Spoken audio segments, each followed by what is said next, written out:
Bayangan Agung Persia, Kisah Raja Artaxerxes Permer. Bagian pertama, Warisan Dewa dan Bayangan Duri.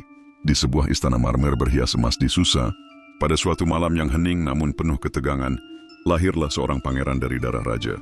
Ia dinamai Artaxerxes, anak dari Raja Xerxes Permer, cucu dari Darius Agung, keturunan dari Garis, penguasa yang pernah menaklukkan hampir separuh dunia yang dikenal. Sejak kecil, Artaxerxes tidak hanya dibesarkan dengan kekayaan, tetapi juga dibesarkan oleh bayang-bayang kekuasaan dan pengkhianatan. Ibunya tidak sekuat ibu-ibu bangsawan lainnya, dan ayahnya, Xerxes, meski terkenal karena memimpin pasukan besar melawan Yunani, telah mengalami kekalahan pahit di Salamis dan Platea. Dari usia dini, Artaxerxes memahami bahwa menjadi raja bukan hanya tentang takhta, tetapi tentang mempertahankan kehormatan yang terus diuji. Ia dididik oleh para imam Zoroastrian, filsuf dari Babilonia, serta jenderal-jenderal tua yang telah melihat darah tumpah di Thermopylae. Ia belajar bahasa Elam, Aram, dan Yunani, membaca sejarah para pendahulunya, termasuk Darius yang membangun jalan kerajaan dan saluran air, serta Cyrus yang membebaskan bangsa-bangsa. Namun hatinya selalu gelisah. Ia akan diuji lebih berat daripada apapun yang bisa diajarkan oleh para guru. Bagian kedua, kudeta darah dan mahkota berduri. Pada tahun ketika ia telah beranjak dewasa, dunia Persia terguncang. Ayahnya, Raja Xerxes Pimarer, dibunuh oleh komandan istana bernama Artabanus, yang mencoba menyamarkan kudetanya dan memanfaatkan kekacauan untuk merebut kekuasaan.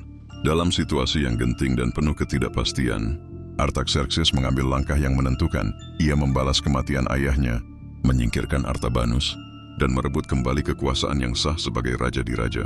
Artaxerxes naik takhta pada tahun 465 sebelum Masehi, dan segera menghadapi tantangan besar, pemberontakan di Mesir, ancaman Yunani, dan ketidaksetiaan di dalam istananya sendiri.